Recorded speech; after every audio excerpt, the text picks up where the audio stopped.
ദൈവജനമേ, ഉന്നതമായ സ്നേഹത്തിൻ്റെ ഒരു കൂട്ടായ്മയിലേക്കുള്ള വിളിയാണ് ദൈവം നമുക്കെല്ലാവർക്കും നൽകിയിരിക്കുന്നത്. ഈ വിളി, ഈ നിയോഗം, ദൈവത്തിൻ്റെ പദ്ധതി ഒരുപക്ഷെ നാം മനസ്സിലാക്കാതെ ഇന്ന് ജീവിക്കുകയാവും.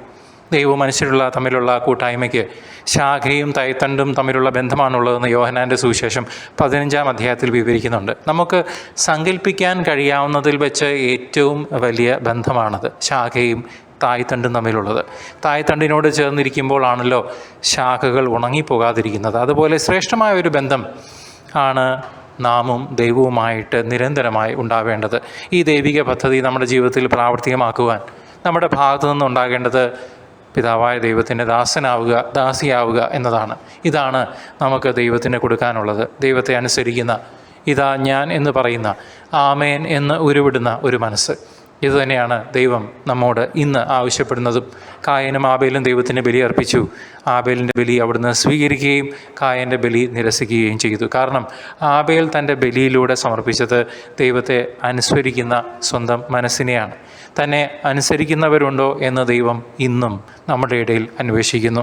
അനുസരിക്കുന്നവരുടെ മനസ്സിലേക്ക് അവിടുന്ന് വസിക്കാനെത്തുന്നു. നാം ചെയ്യുന്ന നന്മകളെല്ലാം വിളിച്ചു പറഞ്ഞ് ദൈവത്തിൻ്റെ അനുഗ്രഹത്തിന് നമ്മൾ യോഗ്യരാണ്, എനിക്കതിന് അർഹതയുണ്ട് എന്ന് പ്രഖ്യാപിക്കുന്ന ഫരീസേരല്ലേ ഞാനും നിങ്ങളുമൊക്കെ. ആ പ്രാർത്ഥന സഹോദരങ്ങളെ ദൈവം കേൾക്കില്ല. എന്നാൽ ദേവാലയത്തിന് പുറത്ത് നിന്നുകൊണ്ട് അനുതാപഹൃദയത്തോടെ പ്രാർത്ഥിച്ച ചുങ്കക്കാരൻ അനുഗ്രഹീതനായി മാറി. നാം ചെയ്തിട്ടുള്ള കുറേ നല്ല കാര്യങ്ങളുടെ പട്ടികയാണ് നമ്മുടെ തലയ്ക്കുള്ളിൽ പെട്ടെന്ന് പൊന്തി വരിക. അത് അഹങ്കാര മനോഭാവമാണ്.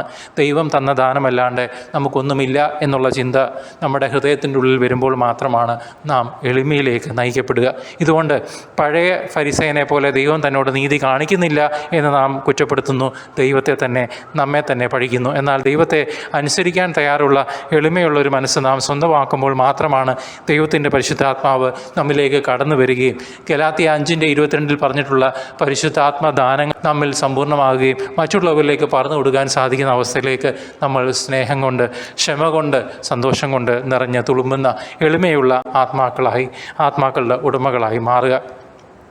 എളിമയുള്ള ഒരു മനസ്സ് നാം സ്വന്തമാക്കുമ്പോൾ മാത്രമേ ദൈവത്തിൻ്റെ പരിശുദ്ധാത്മാവ് നമ്മിൽ കടന്നു വരികയുള്ളൂ. അഹങ്കാരമുള്ള മനസ്സിൽ എളിമ ഉണ്ടാവില്ല.